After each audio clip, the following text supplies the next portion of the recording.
sur le scanner normal. Parce que comment interpréter du pathologique si on ne connaît pas parfaitement le normal? Ça n'est pas logique. Donc c'est pour ça que je suis très content.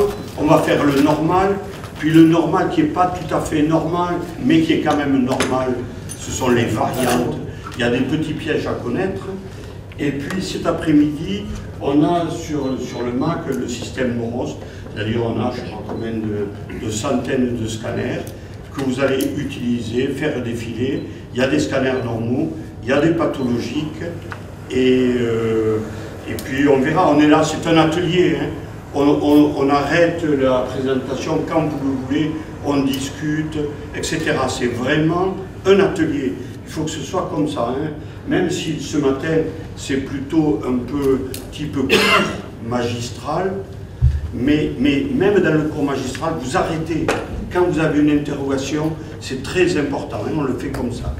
Sébastien va commencer par de la technique, parce que vous verrez, nous pneumologues, il faut qu'on connaisse certains points de technique qui vont nous faire dire ce scanner est de bonne qualité, je peux faire une interprétation en toute sécurité, entre guillemets.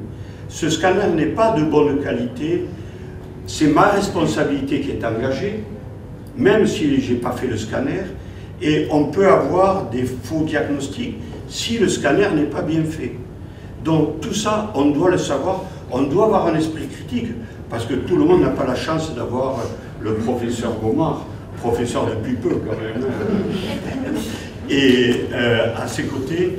Et donc, nous, pneumologues, on doit se l'approprier. On a été bon en radiographie du thorax, il n'y a aucune raison, aucune, pour que le pneumologue ne soit pas bon dans le scanner du thorax. Aucune. Donc c'est de là l'idée de ce cours. Allez, je laisse la parole à Sébastien, et vraiment, on le fait. Donc, grâce à l'anatomie, on va mieux pouvoir intégrer tous les concepts pathologiques. Et puis, ensuite, quelques variantes, pour finir sur des cas cliniques. Donc, on ne va pas se tromper d'ordinateur. Donc quelques mots techniques, et puis on va commencer par le commencement. Tout a commencé en 72, et à l'époque j'avais... Non, j'étais pas né. Monsieur Hounsfield, hein, il a créé un truc génial, un outil capable de cette fois non pas voir un volume sur un plan, mais un volume en 2 plans, et donc ça s'appelle le scanner. Et il a eu pour cette raison le prix Nobel de médecine en 1979. Peut-être un mot, Gérard, sur ton lien entre imagerie et scanner. Donc ça c'est Monsieur Hounsfield, mais il y a un petit indice en dessous qui va vous expliquer pourquoi on va parler de musique. On doit le scanner aux Beatles. C'est ça qui est assez extraordinaire, c'est que Monsieur Hounsfield, il était ingénieur dans la société EMI, EMI, qui était la maison de production des disques des Beatles. Et ils avaient tellement d'argent, qu'ils ont financé les travaux de Monsieur Hounsfield. Et c'est donc grâce aux royalties dues à tous les disques, à tout ce qu'ont fait les Beatles, que l'on a pu avoir le scanner. Ce qui est quand même une anecdote assez étonnante. Donc je rappelle brièvement, en fait un scanner, il peut être séquentiel ou volumique. Actuellement c'est plutôt des scanners volumiques qui sont sur le marché. Et puis vous voyez ce qui est décrit en jaune orangé ici, ça correspond à une hélice qui va tourner, c'est-à-dire que le malade va se déplacer dans le tube, et l'acquisition se fait de façon spiralée, c'est-à-dire comme une hélice, pour acquérir l'ensemble des images. Alors plus concrètement, ça se passe comment? Alors le dessin est peut-être un petit peu petit, mais néanmoins le petit bonhomme bleu qu'on a vu à côté, c'est ce volume ici, qui va être traversé par le tube radiogène. Donc contrairement à ce qu'on voit sur les radios de thorax, on a un potter, un système fixe qui va traverser le corps, et un récepteur de l'autre côté. Ici vous avez le tube qui va tourner à plus ou moins grande vitesse, actuellement à très grande vitesse, hein, moins d'une demi-seconde pour faire un tour. Et donc à cette occasion, il va y avoir une émission de ces rayons X qui vont traverser le corps. Donc ces rayons X vont être plus ou moins absorbés exactement comme pour la radiographie du thorax. Mais par contre, de l'autre côté, on a toute une série de détecteurs qui vont recueillir l'information. Alors cette information, elle est codée. voyez, c'est des profils d'absorption. Et puis intégré avec un système d'algorithme qui va construire l'image. Alors vous vous souvenez peut-être des premiers scanners, hein. On attendait très longtemps avant de voir arriver l'image, maintenant c'est quasi instantané. Donc vous voyez, le sujet est au centre du tube. On parle de tube parce que c'est un arceau qui est sphérique et à l'intérieur duquel il y a un système de tube à rayon X qui va tourner. Alors en fonction des concepts et des constructeurs, on peut avoir un ou deux tubes embarqués, mais ça c'est la technique de constructeur et commercial, mais peu importe. Le principe est toujours le même, c'est-à-dire que le tube va tourner autour du sujet, va émettre des rayons X qui vont être plus ou moins absorbés. Cette absorption, cette différence d'absorption va être traduite sur des formes de profils d'absorption, puis transformée par des systèmes d'algorithmes sous forme d'images. Alors, c'est à peu près la même chose, mais pour mieux imager un peu ce qui se passe, c'est-à-dire que là, vous avez le malade qui est sur la table, vous avez le tube radiogène qui tourne tout autour à l'intérieur de cette coque, et de l'autre côté, vous avez une rangée de détecteurs. Alors, vous avez entendu parler de barrettes. Mono-barrettes, c'était les premiers. Ben, ça veut dire qu'il y a une seule rangée de détecteurs. Puis on a eu 2, 4, 128, 300. Enfin, aujourd'hui, on ne parle plus trop de ça parce que les systèmes vont évoluer et on ne parlera plus de système de barrettes. Mais ça veut dire quoi? Ben, ça veut dire le nombre de détecteurs qui permet d'améliorer la vitesse d'acquisition et la qualité d'image. Donc vous avez plusieurs coupes qui sont réalisées par rotation. C'est extrêmement rapide, hein. Aujourd'hui, un scanner pour un thorax, c'est moins de 5 secondes. Alors historiquement, c'était compliqué parce qu'on s'intéresse à des pathologies respiratoires dans des gens dyspnéiques. Il y a un organe qui est au milieu, c'est le cœur. Et aujourd'hui, eh bien, on peut s'affranchir de tout ça. Il y a encore quelques pièges, alors notamment chez nous, pour des gens qui ne parlent pas la langue. On va en reparler, des conditions d'acquisition qui sont très importantes et strictes. Vous vous souvenez que pour faire une radio de thorax, eh ben, on demande à gonfler très fort les poumons. Eh ben, pour un scanner, la plupart du temps, il y a quelques exceptions, c'est ce qu'on fait. Eh bien, quand les gens ne comprennent pas, ça peut être source encore de flou cinétique, mais la plupart du temps, il n'y en a plus, moins de 5 secondes pour faire un scanner du thorax. Alors c'est très rentable aussi pour les radiologues, parce que c'est très rapide.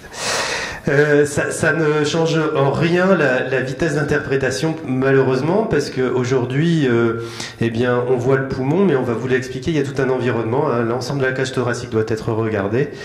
Et ce serait dommage de rater une métastase du rachis quand on fait l'exploration d'une masse pulmonaire. Donc extrêmement rapide.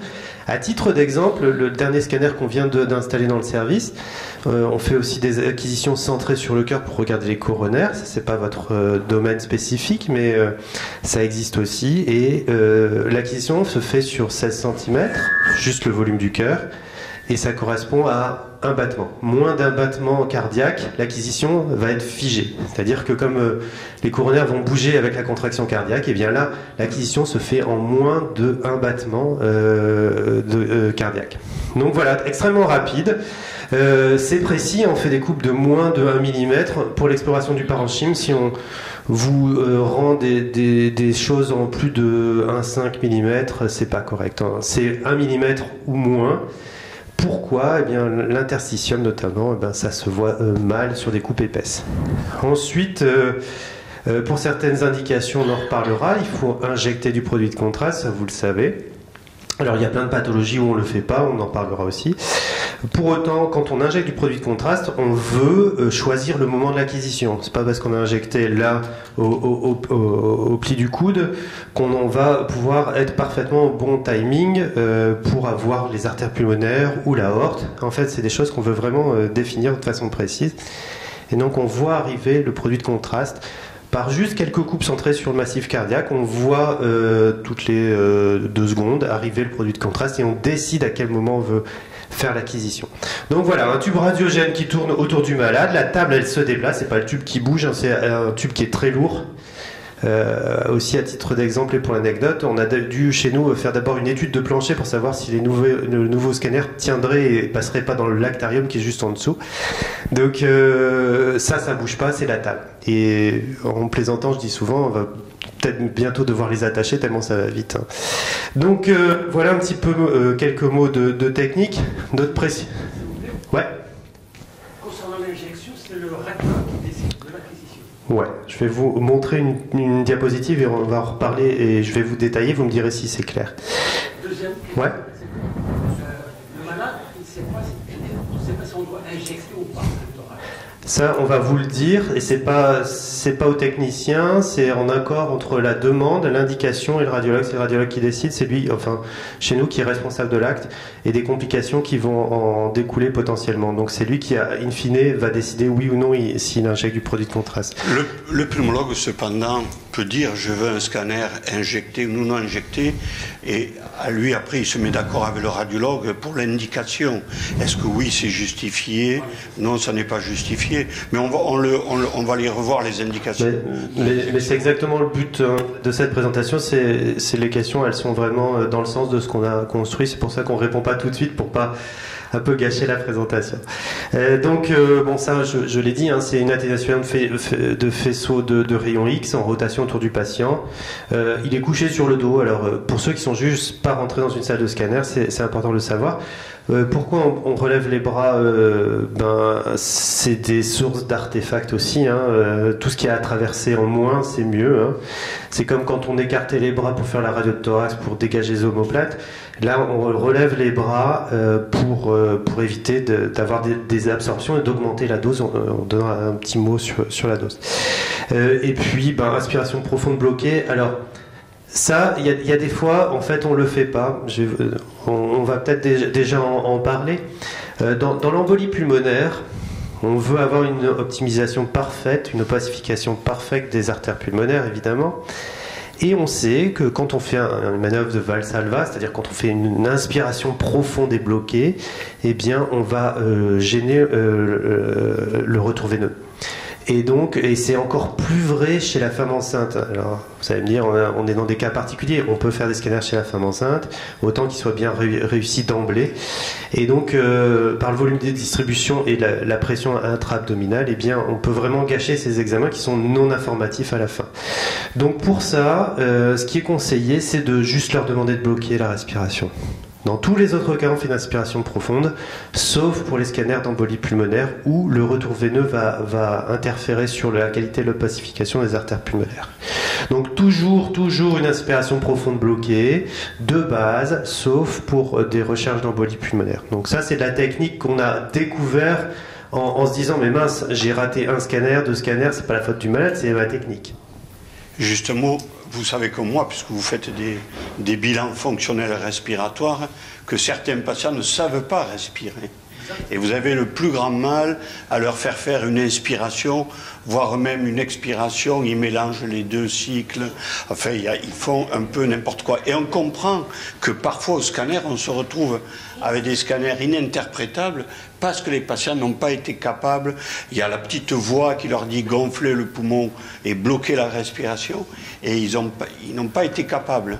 Donc après, ça, c'est les manipulateurs, c'est autre chose. Hein. Alors, il y a même eu des études pour savoir comment il fallait le faire.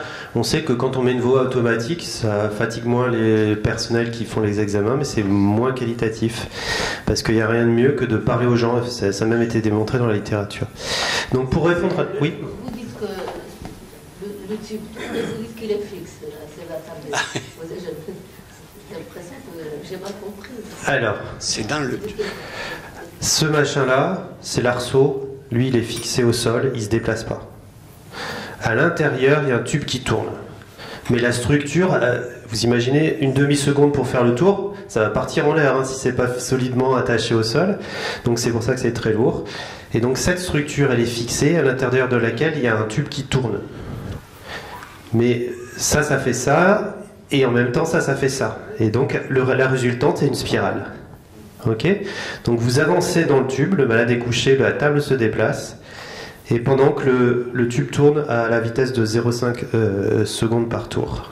Ok, mais la structure, elle est fixe. Ouais. La table sur laquelle Un stage malade, ouais.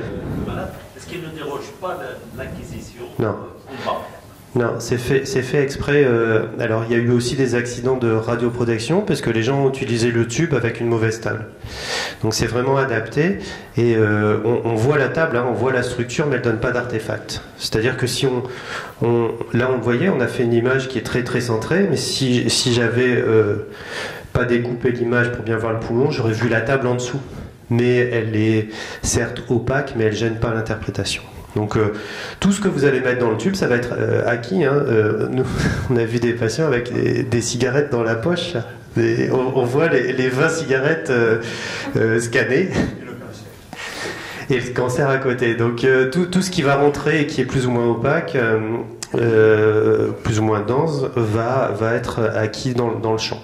Donc on détermine des champs d'acquisition, hein, on ne va pas irradier, enfin exposer. J'aime pas le mot d'irradiation parce que ça fait un peu radiothérapie ou Hiroshima, mais donc on va exposer et donc on va essayer de centrer. Je vais vous montrer comment on fait pour centrer. Donc on fait un premier balayage avec une très très faible dose. Bon là c'est pour un corps entier, mais sinon pour vous la plupart du temps c'est que le thorax, sauf ceux qui font de la cancéro évidemment, on regarde l'abdomen et le pelvis aussi. Donc ça s'appelle un scout view. Alors nous on travaille avec un constructeur qui s'appelle Général Electric qui fait un face et profil. Ça permet de déterminer quel volume on veut acquérir. Donc on se centre grâce à ces systèmes de repérage un peu pseudo-radio. Et puis on va dire, on va pas couper la base, hein, on va faire l'acquisition jusque là. Vous savez que les récessus pleuro-postérieurs sont très très bas, donc grâce à ce petit repérage, on les voit pour pas couper le volume du thorax. Donc ça, c'est quoi ? C'est l'écran de travail du manipulateur, en tout cas un des écrans. Qu'est-ce qu'on voit ici ? Alors, bon, c'est un petit peu détaillé, mais il y a un petit rond ici, ça s'appelle une région d'intérêt, dans laquelle la mesure va se faire en densité. Donc là, c'est au départ. Et ici, vous voyez que ça devient blanc. Et donc ça veut dire que le produit de contraste, la molécule chargée d'iode, va arriver dans les cavités cardiaques. Et ici, vous avez un histogramme qui va montrer l'augmentation en densité de cette zone. Et donc, on va pouvoir déclencher, comme vous posiez la question, au moment voulu. C'est-à-dire que si je veux voir l'aorte, je vais attendre un petit peu. Si je veux voir les artères pulmonaires, il va falloir être un peu précoce. Ou bien, il y a un petit indice aussi, ça c'est plus de la cuisine de radio, mais moi, ce que j'aime bien faire, c'est j'injecte pas mal de produits à un haut débit, et j'attends un petit peu, c'est-à-dire que comme ça continue à injecter, j'arrive à avoir des artères pulmonaires blanches et des aortes blanches, hyper denses. Donc je sursois aux artefacts potentiels de je suis parti trop tôt, je suis parti trop tard. Là, je mets tout en blanc et au moins j'ai pas de problème. Il y a un autre problème qui est difficile dans l'embolie pulmonaire, c'est quand on a une pathologie pulmonaire chronique, notamment des DDB, il y a des phénomènes physiologiques de réinjection par les artères systémiques des artères pulmonaires, et donc ça donne des flux de lavage. Donc cette technique, quand on injecte beaucoup et qu'on remplit tout en blanc, eh bien on n'a plus ces problèmes de flux de lavage qui sont quand même problématiques, hein, Gérard, sur des diagnostics d'embolie pulmonaire chez des gens qui ont des problèmes respiratoires. Ça veut dire que si vous avez un scanner d'hémoptysie, par exemple, il faut que quand on a injecté, il faut qu'il voie à la fois l'aorte et l'artère pulmonaire. Si vous n'avez pas ça, le scanner n'est pas fait dans de bonnes conditions. Vous pouvez même dire à votre radiologue, il faut une injection pour voir le temps artériel pulmonaire et le temps aortique, parce que, comme vous dit Sébastien, si on n'a que le temps artériel pulmonaire, eh bien les artères bronchiques vont pulser du sang non injecté dans du sang injecté, et donc donner une fausse image d'embolie pulmonaire. Et ça se voit en particulier sur les séquelles de DDB, et je pense que des séquelles de DDB, vous en avez beaucoup plus que nous. Donc ce problème-là, vous avez dû l'avoir, vraisemblablement. Ça, c'est fondamental, hein, avoir un scanner avec le temps artériel pulmonaire et le temps aortique injectés en même temps, lorsque vous avez une hémoptysie. Donc ça évite, donc ça fait des phénomènes de volute un peu, hein, ça donne des flous, on reconnaît ça la plupart du temps, mais des fois il y a vraiment des arrêts On se dit c'est une embolie pulmonaire ou c'en est pas, on se pose vraiment des questions. Et si vous avez des gens qui ont peut-être un peu moins d'expérience, eh ben, ils vont vous vendre une embolie pulmonaire avec des traitements au long cours pour des mauvaises indications. Alors il y a le problème de ces pathologies pulmonaires chroniques où il faut avoir une adaptation à la physiologie et physiopathologie, mais aussi pour ceux qui font de l'urgence. Eh ben, pour nous, c'est la douleur thoracique. Parce que la douleur thoracique, je veux bien, c'est une embolie pulmonaire, c'est écrit par le pneumologue ou l'urgentiste. Mais des fois, c'est une dissection aortique ou c'est une pathologie coronaire. Et donc, si on arrive à voir à la fois le cœur droit, le cœur gauche, les pathologies aortiques, coronaires et l'artère pulmonaire, pour l'indication d'urgence, c'est quand même l'idéal. Donc, l'embolie pulmonaire, quand on a des pathologies pulmonaires chroniques, notamment les dilatations de bronches par l'hypertrophie du réseau artériel bronchique, l'indication d'urgence de la douleur thoracique et puis l'hémoptysie. Donc voilà un peu dans ces conditions. Moi je fais une injection à un débit de 4 cc par seconde, donc c'est très rapide, il faut que le cathéter soit de bon calibre, et puis j'injecte à peu près 80-90 cc de produit de contraste et l'acquisition se fait à 20-25 secondes. Voilà un petit peu des recettes de cuisine. Ouais. C'est la dose est la même pour l'angioscanner, pour un scanner injecté, ou tu augmentes un petit peu les doses pour les angioscanners? Alors, tu veux dire la quantité de produit de contraste? Ouais.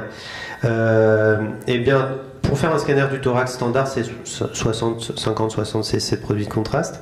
Si on veut faire ma technique, on augmente à 80-90.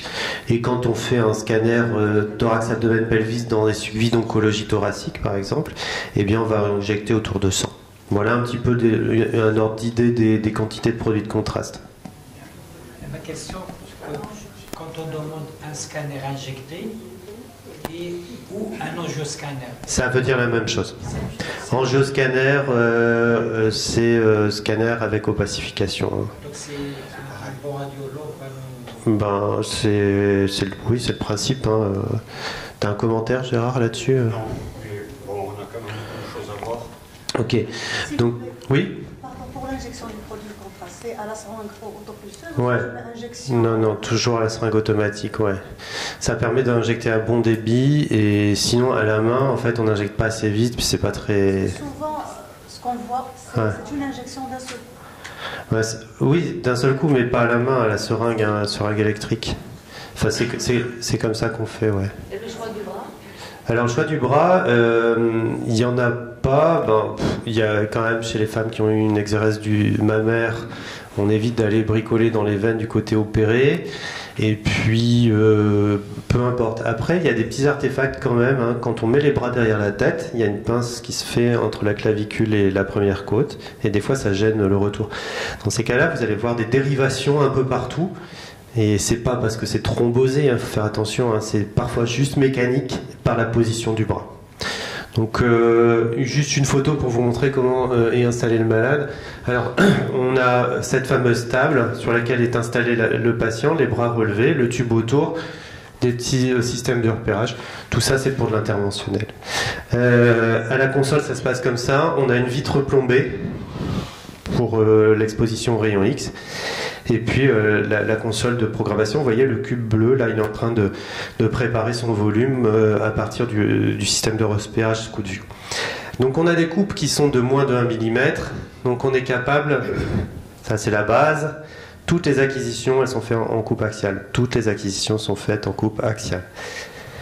À partir d'acquisitions de moins de 1 mm, on est capable d'avoir des reconstructions de bonne qualité dans ce plan-là, c'est frontal ou coronal, ou bien ici, sagittal.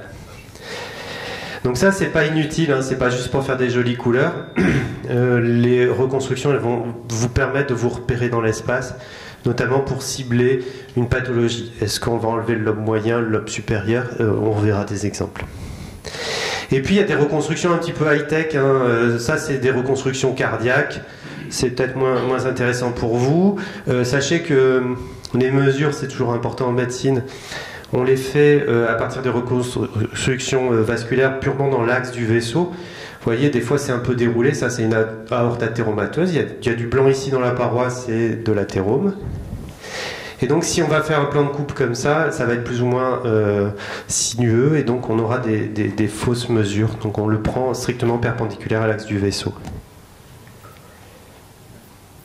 Et puis ça, c'est pour faire plaisir aux collègues, notamment chirurgiens ou pneumologues. On peut faire des images qui s'appellent du rendu de volume.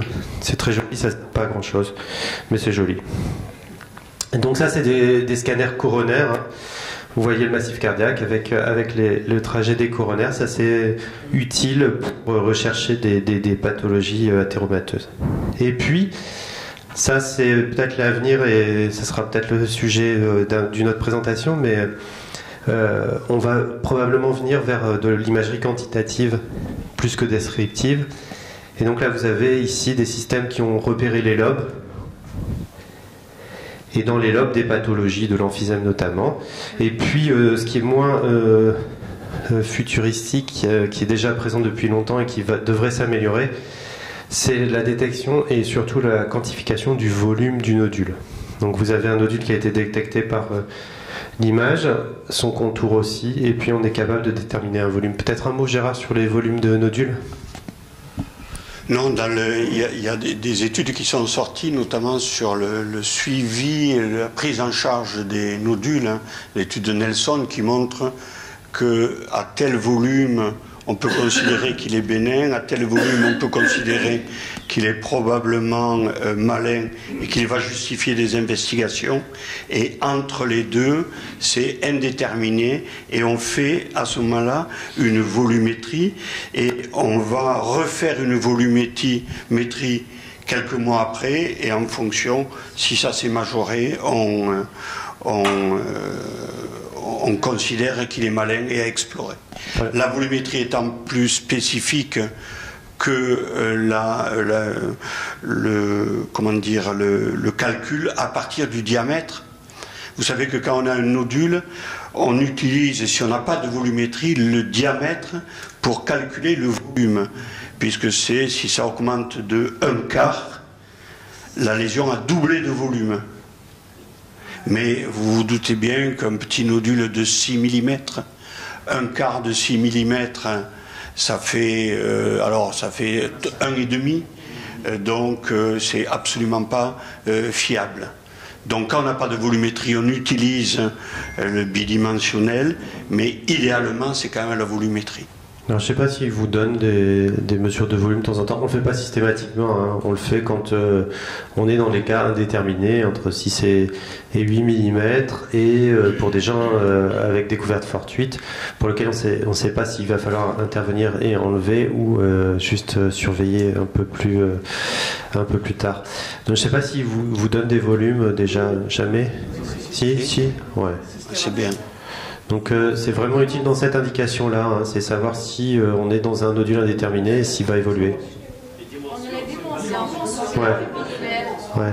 Les dimensions mais pas le volume. Donc si vous donne le volume, pour que ça soit significatif, il faut que ça augmente de plus de 20%. On le sait parce qu'il y a des gens qui ont passé des scanners le même jour et on a vu que l'écart type, c'est-à-dire la variation de mesure sur le même patient le même jour, peut aller jusqu'à 15%. Et donc on estime que pour que ça soit significatif, l'augmentation de volume en millimètres cubes, eh bien, ça doit être de plus de 20%. Et puis les machines, ils nous donnent aussi des temps de doublement, ce qui est pas mal utile pour savoir si c'est quelque chose qui semble tumoral ou non évolutif. Quelques mots rapidement sur un truc qui ne va pas vous intéresser, c'est les grandes heures dosimétriques. Alors sur les comptes rendus, on doit afficher la dose, le produit dose-longueur, hein, c'est comme ça que ça s'exprime, c'est la dose qu'a reçue le patient par scanner, qui est exprimée en milligrammes par centimètre. À partir de ça, on est capable de donner la dose efficace. Ça, c'est une grandeur qui est consensuelle, c'est-à-dire que ce n'est pas quelque chose de purement figé, puisqu'il y a des coefficients qui sont appliqués en fonction de l'organe. Ça permet de voir un peu l'impact biologique de l'exposition. Donc ça permet de quantifier non pas l'exposition, mais les effets d'une exposition. Donc c'est calculé à partir de doses physiques connues comme le produit dose-longueur qu'on vient de voir. Et puis ça permet de dire, ben voilà, vous avez pris telle ou telle dose, et surtout pour le suivi du patient. Donc ça, c'est pour vous montrer un petit peu où on en est aujourd'hui en termes de dose, parce que on nous reproche souvent de faire des examens irradiants, et donc voilà un petit peu un argumentaire tangible pour répondre à ces questions. Donc ça, c'est une radiographie du thorax. Vous voyez qu'il y a une pathologie dans le lobe supérieur gauche. 0,1, 0,15 millisievert à peu près. Et puis ça, c'est une reconstruction radio-like un peu d'un scanner qui correspond à cette image. On ne peut pas dire que ça soit pas plus informatif, hein, c'est quand même beaucoup plus précis. On a une reconstruction coronale, on a beaucoup plus d'informations. En l'occurrence, ici, une suspicion de tuberculose. Est-ce qu'il y a des arguments pour une tuberculose active ou une tuberculose latente? C'est grâce au scanner qu'on va pouvoir avancer. Et donc, vous voyez que ça, c'est un scanner qui a été acquis en condition ultra basse dose. C'est-à-dire que chez les gens jeunes, c'est ce qu'on fait. Et on est dans la gamme d'exposition chez ce patient d'une radiographie du thorax. Donc auparavant c'était beaucoup plus irradiant, et puis même encore sur les scanners standards ça reste quand même plus irradiant, mais si vous obtenez des scanners en ultra basse dose, eh bien on est proche des radios standards. Donc c'est pour un peu discuter de ces arguments et contre-arguments concernant l'exposition au rayon X. Vous voyez ici un peu un scanner un peu plus très net, très précis. À gauche, on en reparlera, c'est des reconstructions pour détecter des nodules, ça s'appelle le mode MIP. Et puis à droite, l'imagerie acquise en fenêtrage parenchymateux, acquise en conditions basse dose. Et bien vous voyez 0,4 millisievert, je vous rappelle, 0,1, 0,15 pour une radio. On n'est quand même pas sur des choses alarmantes. Je ne sais pas si vous connaissez les doses, à partir de quand sur une exposition on prend des risques liés au cancer, enfin des risques de cancer liés aux expositions, c'est à 100 millisieverts. Ok. Donc ça c'est pour une dose one shot, hein, une dose unique. On n'a pas réussi à démontrer dans la population adulte que l'exposition pour raison médicale soit responsable de cancer. Il y a alors beaucoup d'études, mais les gens qui font des examens sont des gens qui sont malades et donc qui n'ont pas le même risque de survie, pas la même chance de survie que la population qui n'a pas d'examen. Donc ça veut dire, in fine, que l'exposition qu'on délivre pour des scanners reste tout à fait acceptable, ce d'autant qu'on arrive à baisser ces doses. Alors, rapidement sur les densités que vous connaissez, ça c'était juste pour vous montrer de la radio standard. J'ai mis dans une salle de radio 4 bocaux. Donc là il n'y avait rien, il était vide. Donc vous voyez comment ça se présente, hein, on voit que le verre et à l'intérieur c'est vide. C'est encore plus noir quand on met, c'était de l'huile pour faire de la vinaigrette, hein. Et là c'était de l'eau. Vous voyez que l'eau, elle n'a pas le même comportement face au rayon X que l'huile. Et enfin, un bocal d'iode qui est vendu dans le commerce pour faire des examens d'imagerie. Donc, oui, c'est en radio standard. Donc, ça permet de bien repérer l'air, le gras, l'eau et l'iode. Finalement, l'exposition au scanner, c'est un tube radiogène. Donc on va avoir le même processus et les mêmes densités. On ne parle pas d'opacité, de clarté, on va parler de densité, mais basé sur les mêmes principes physiques, donc avec les mêmes résultats. C'est-à-dire, quand vous êtes sur des zones où il y a de l'air, c'est très très noir. Vous connaissez un petit peu ça, ça s'appelle hypodense. Le zéro de l'échelle du monsieur qui a décrit le scanner en 1972 et qui l'a construit, c'est l'eau, c'est 0 unité Hounsfield. Et puis tout ce qui va être plus blanc, plus opaque, donc en termes de scanner hyper dense, eh bien ça sera ce qui sera au-dessus de 0. Donc d'abord l'eau, en dessous vous avez des densités tissulaires et puis les densités osseuses qui sont très élevées. Et ce qui est encore plus élevé, c'est le métal, hein, qui va même donner des artefacts un petit peu en étoile. Donc Monsieur Hounsfield, il a fait son échelle. Alors c'est super parce qu'il y a 2000 niveaux de gris grâce à sa machine. Sauf que, vous voyez, nous, on est capable de voir à peu près ça, quoi. Donc c'est trop large, trop riche comme information, on n'est pas capable de les voir. C'est un peu comme les animaux qui entendent les ultrasons, nous on ne les entend pas. Et bien pour l'œil humain n'est pas capable de discriminer 2000 niveaux de gris. Donc il y a des petits artefacts, des petites astuces, qui vont nous permettre de mieux voir soit le poumon, soit les structures du cœur et des gros vaisseaux, mais pas tout en même temps. C'est pour ça que vous allez voir, on fait deux de fenêtrage, ça s'appelle des fenêtrages, pour pouvoir discriminer de façon utile et efficace tous ces niveaux de gris, mais pas tout en même temps. Alors, les fenêtrages, donc c'est celui que vous allez regarder en priorité, hein, c'est le poumon, c'est ce qui vous intéresse, mais quand même, il y a quand même beaucoup de choses, et on insistera beaucoup avec Gérard aujourd'hui sur tout ce qui a à voir au milieu, et qui concerne aussi la survie de vos patients. Mais pour ça, il vaut mieux regarder sur le fenêtrage médiastinal. Donc là, on voit plus du tout le poumon.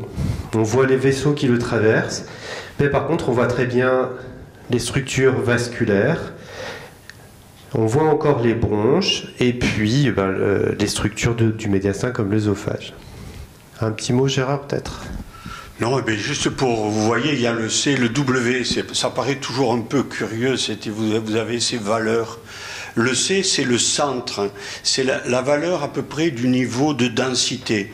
Donc, en fenêtre parenchymateuse, moins 600, c'est l'air qui est à moins 1000, moins 600, c'est le poumon. C'est le centre. Et la largeur, on donne une largeur importante de niveau de densité, puisqu'on est dans quelque chose de vraiment hypodense. Donc on va de moins 600 à 1600.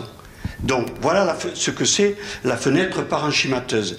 La fenêtre médiastinale, c'est pas pareil, parce que c'est tout un petit peu dense. On n'a pas d'hypodensité dans le médiastin, donc on part d'un centre qui est à 60 et la largeur n'a pas besoin d'être très importante puisqu'il n'y a pas de calcification ou autre chose, peu importe, mais on arrive à 350.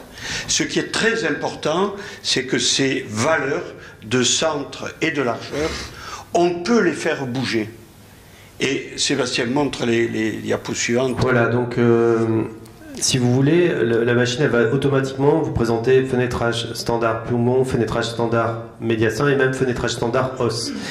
Mais quand on veut voir des vaisseaux et quand on veut notamment chercher les embolies pulmonaires, il va falloir jouer un tout petit peu quand même sur ce fenêtrage standard parce que des fois c'est trop blanc, il y a trop de produits de contraste et on va lisser un peu l'image.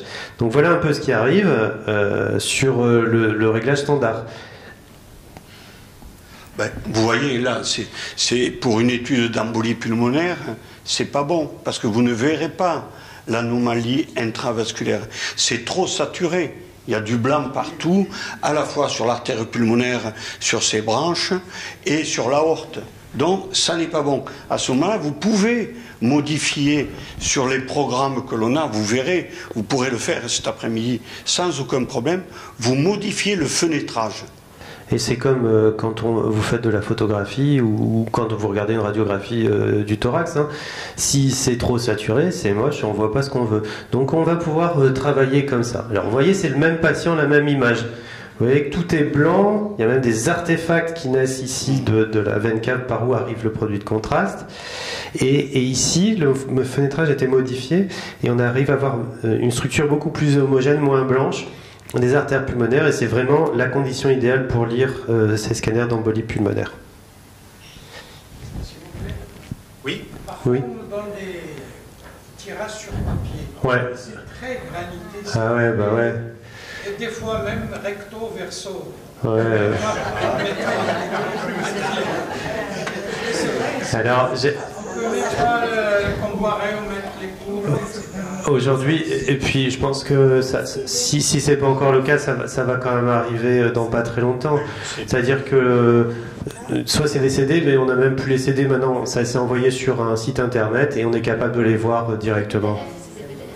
Donc les films, c'est meilleur. Non, mais les films papier ou les films radio, on s'en sert plus. Comme les clichés du thorax sur le papier, Ouais. on voit rien. C'est vrai que Ouais. chaque scanner, on a du code. Des codes d'accès sur une plateforme, c'est ça qu'il faut aller regarder. Hein. Franchement, à la fin de cette session, vous aurez tous les outils pour être autonome, pour regarder un scanner du thorax et de critiquer la pertinence et la qualité de l'examen et d'avoir une notion de est-ce normal ou pathologique, c'est ce que vous aurez acquis à la fin de cette journée. Et donc autant en profiter dès que vous avez des codes d'accès sur Internet pour aller voir vos examens. Alors, d'autres éléments, c'est Donc ça, c'est des fois des résumés, hein, ça arrive, des fois on envoie des résumés pour que les gens qui veulent voir rapidement ça. C'est du 5 mm, ça c'est un peu épais, et donc on voit moins bien que du 1 mm les détails notamment de l'interstitium. Vous voyez un peu la différence. Alors au quotidien vous exercerez et regarderez, c'est écrit sur la série, l'épaisseur. Et puis on est capable de... Juste un mot. En 5 mm, vous voyez, on ne voit pas la scissure. À 1 mm, on voit la scissure parfaitement bien. On a vous voyez la scissure, la gauche, la droite. La gauche apparaît toujours en premier. Mais ça, on va le voir. Toujours la grande scissure gauche en premier.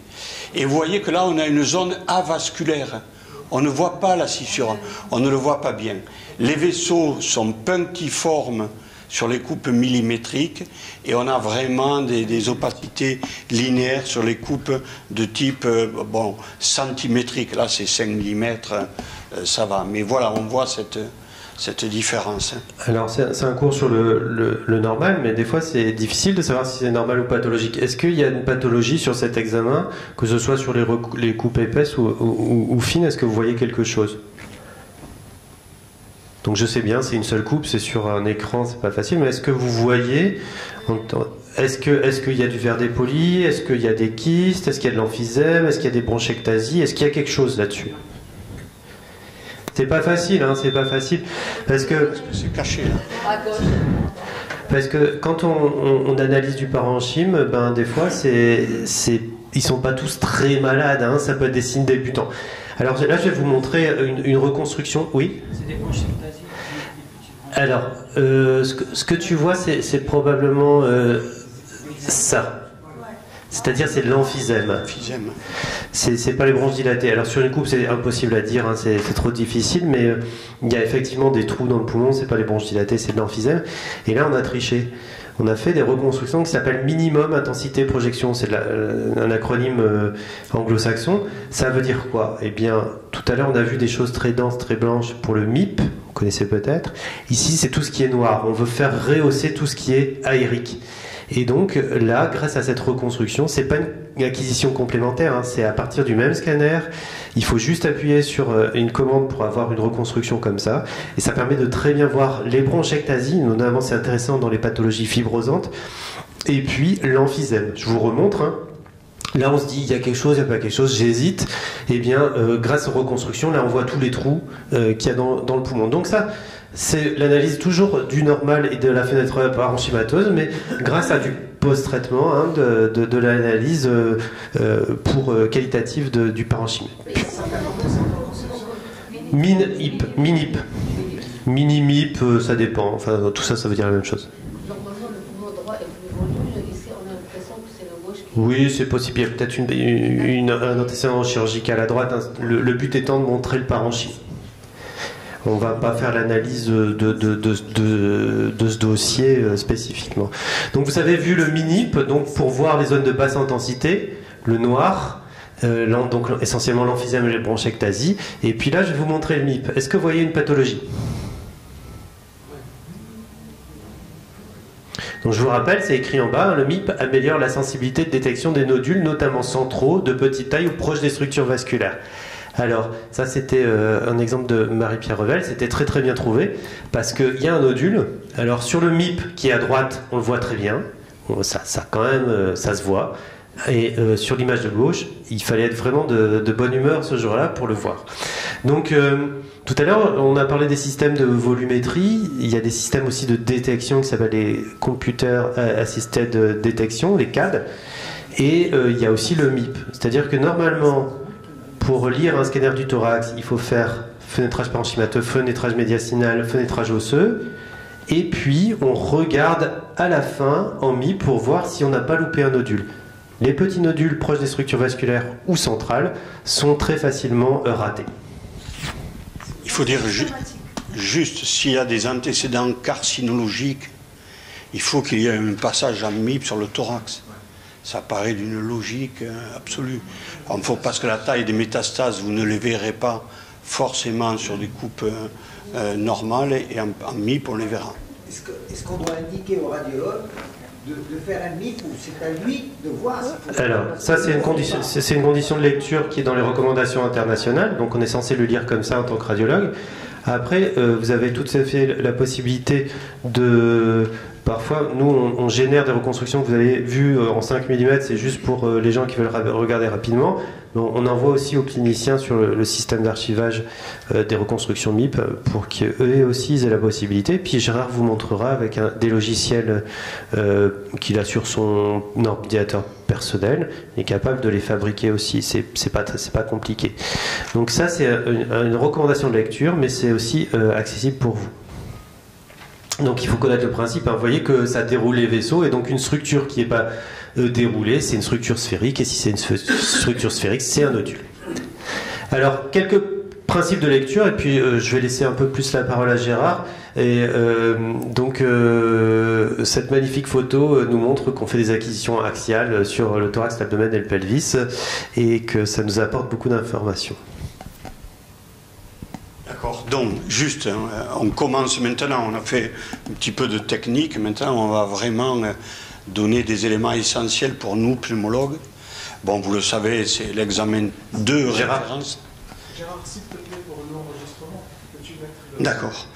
Et ce qui est très intéressant, c'est que à partir de CD, on a des logiciels. Myriam, c'est sur PC. Osirix, maintenant c'est Oros. Moi j'ai sur mon Mac là, j'ai Oros. C'est téléchargé gratuitement sur Internet. Gratuitement. Et vous verrez, vous ferez du sagittal, du MIP, tout ce que vous voulez. Mais c'est sur Mac. Uniquement sur Mac. Et on a aussi, nous, DICOM Viewer, mais moi j'aime moins. Je trouve que le plus performant, c'est Oros. C'est avec un I, mais pas un Y, mais c'est pas très important. Tout ça pour dire que, en fait, notre travail, vous pouvez carrément faire la même chose.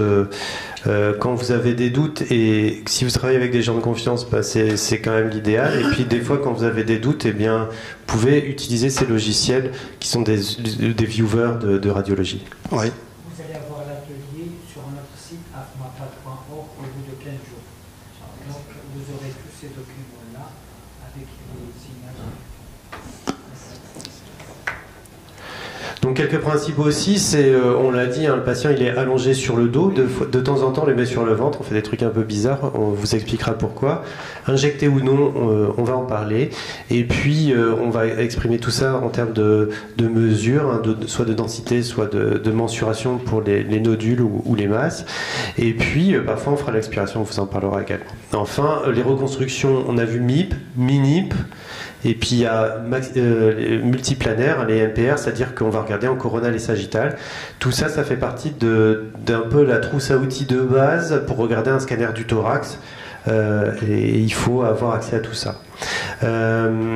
Là, c'est un mot important pour vous aussi, et, enfin, en tout cas, c'est le message que les radiologues donnent en tant qu'enseignants aux jeunes, c'est de savoir regarder au-delà des poumons du médiastin, parce qu'il y a plein de choses qui sont visibles dans la paroi, sur le rachis ou sous la coupole diaphragmatique qui font partie du champ d'acquisition. Et puis, ça, c'est un débat toujours historique et toujours présent, c'est de remplir correctement la demande, hein, parce que pas de questions, pas de réponse, hein, je tiens à vous le dire. Moi, je m'engage un peu et j'oriente ma réponse en fonction de ce qu'on va me demander. Et s'il n'y a pas de questions, pas de réponse. Oui, c'est pas comme le rachis, scanner du rachis.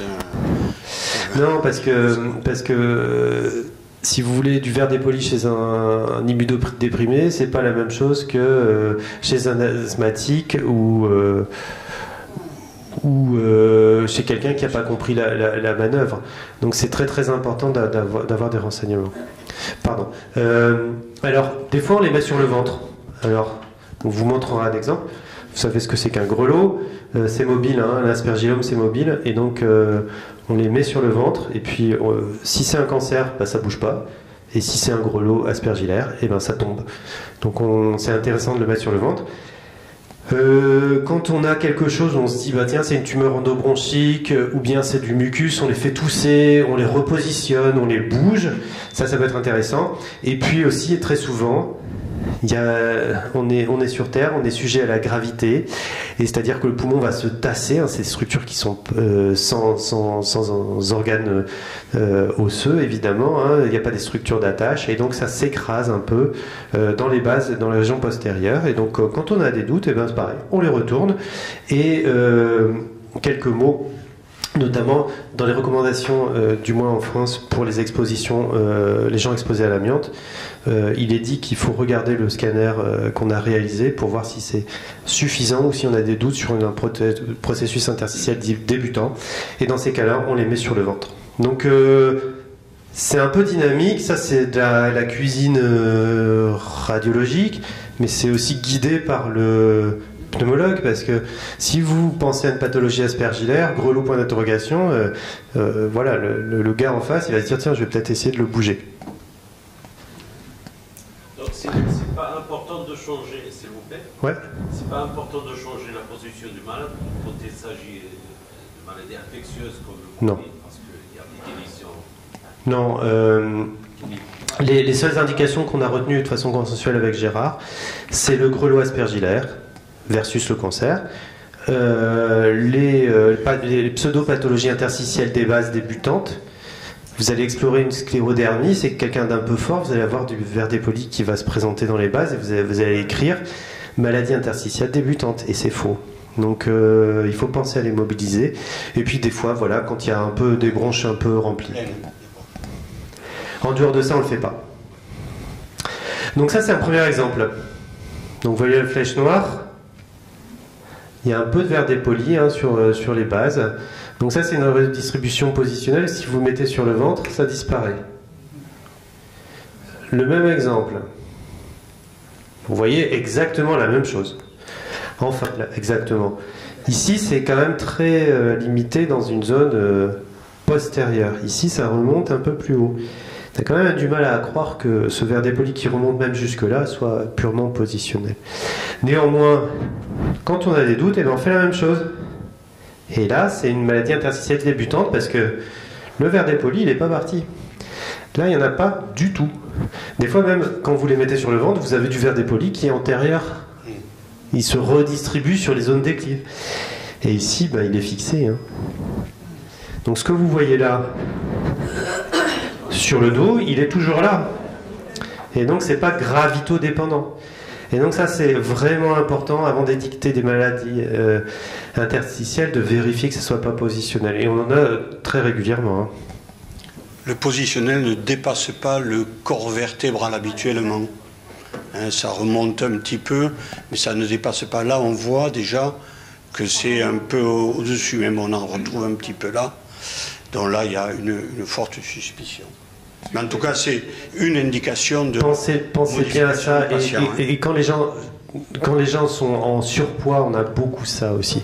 Je vous écoute, c'est d'accord. Ce phénomène est observé juste dans les pays débutants ou chez les obèses de façon générale, on peut le voir. Je veux dire sans pathologie sous-jacente. Ça, c'est un sujet normal. Il y a du verre dépoli, mais c'est faux. C'est pas constitué. C'est juste un aspect normal parce qu'il est un peu souvent, quand ils sont en surpoids, c'est un peu comme ça. Ici, c'est pas normal. Il a une maladie, qu'il soit en surpoids ou pas. Il y a une maladie interstitielle. Et la façon de faire la différence entre les deux situations, c'est de les mettre sur le ventre. Si ça persiste, c'est que c'est une maladie. Et là, c'est persistant. Là, ça ne l'est pas. Donc il y a la même chose aussi, on le reverra, quand les gens n'ont pas bien inspiré, ça peut donner du verre dépoli aussi. Donc on devrait demander ça systématiquement pour un diffusion urbaine. Parce que non. Si on lui envoie, il va recondaliser un scanner. Non, après, moi, sur ces exemples-là, je le fais pas parce que j'écris que c'est gravito-dépendant, parce que j'ai mes petits signes comme ça, voilà. Si c'est un contexte de maladie infiltrative débutante suspectée, bon, je vais peut-être le faire, mais il faut faire un peu confiance à celui qui le fait, ouais. L'insuffisance cardiaque, probablement aussi. Alors l'insuffisance cardiaque, elle va donner du verre dépoli, mais il sera pas forcément comme ça. Et surtout, quand on va le mettre sur le ventre, il y aura encore du verre dépoli. Okay, et dans l'insuffisance cardiaque, il y a aussi un signe très très important, c'est les réticulations qui donnent des losanges. C'est ça qu'il faut chercher, hein, c'est très très très évocateur. Si vous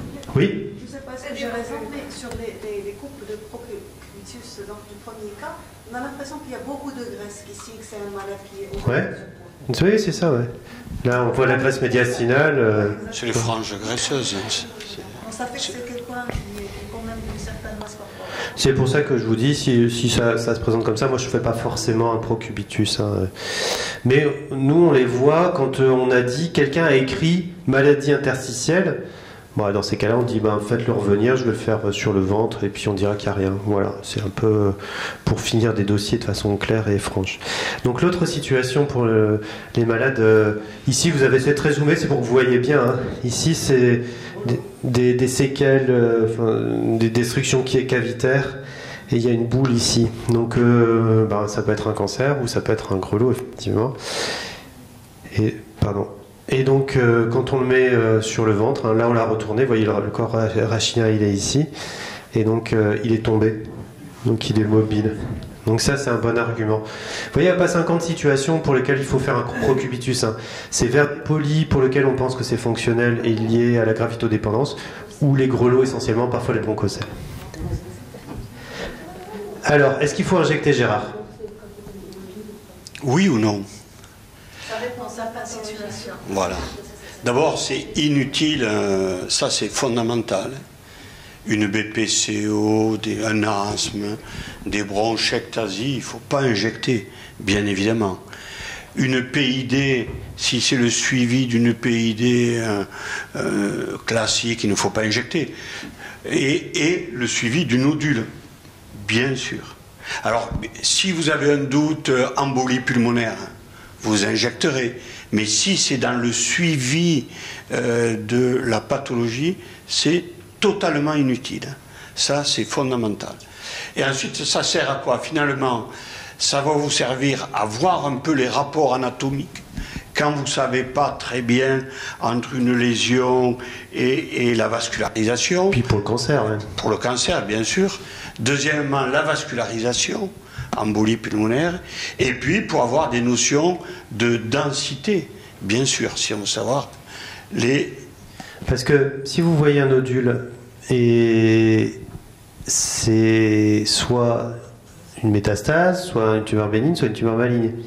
Mais de temps en temps, c'est juste un anévrisme. Et si vous nous l'envoyez pour faire une biopsie, ça ne va pas bien se passer. Donc il faut quand même un minimum d'injection. Alors, quel est votre avis sur cette image? Alors là, on vous piège un peu, parce que c'est pas du poumon qu'on vous montre. Hein. Donc c'est un fenêtrage médiastinal. Bon, c'est des coupes épaisses, mais peu importe. C'est pas injecté, tout à fait. C'est fait exprès. Hein. Au niveau de l'air des seins, On a plutôt quelques lésions, voilà, pariétales. Alors ça, c'est pas des lésions pariétales, c'est en dehors du thorax, c'est en dehors de la paroi. Il suffit, je vous ai dit, dans le champ d'acquisition d'avoir quelque chose pour que ça soit scanographié. Là, ça peut être des tubulures ou des câbles, hein. C'est les câbles de l'ECG. Et donc, vous allez comprendre pourquoi, d'ailleurs, on a scopé ce malade. Donc, dès qu'il y a quelque chose d'opaque, eh bien, on va pouvoir le voir. Qu'est-ce qui se passe, là? Ouais. Voilà, vous avez bien ciblé la pathologie, hein, c'est sur la crosse, c'est le même l'isthme, hein, c'est la jonction entre la crosse et l'aorte descendante.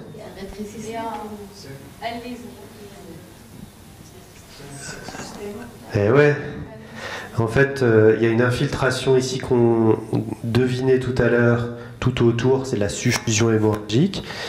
Alors il n'y a pas des grosses flamèches de produits de contraste parce que ça a un peu saigné mais ça ne saigne plus, mais surtout il y a une sorte je pensais une rupture isthmique. Hein. Donc il y a un trait ici. C'est des mécanismes de cisaillement dans les traumas violents en fait. Hein. Vous avez des décélérations rapides en voiture. Un monsieur qui s'est pris un platane, et ben il peut faire ça. Donc c'est une rupture isthmique, hein, c'est une rupture de l'aorte. Et donc sans injection, on devine. Alors ça c'est très subtil, vous le verrez sur la présentation quand ça sera chez vous, mais c'est un peu plus dense ici, c'est l'hématome, l'infiltration dans le médiastin parce que ça a suffusé, c'est l'infiltration hémorragique, et ici la rupture isthmique, et franchement sans injection on ne le voit pas. Donc tout l'intérêt de l'injection c'est les structures vasculaires, l'embolie pulmonaire, l'aorte, parfois les coronaires comme je vous l'ai dit, et puis c'est les rapports anatomiques parce que pour savoir si il y a une extension tumorale, médiastinale, le N1, le N2, tout ça il faut injecter. C'est pas mortel, alors, soit ils n'ont pas le temps d'arriver jusqu'à l'hôpital, sinon maintenant ils mettent des endoprothèses couvertes.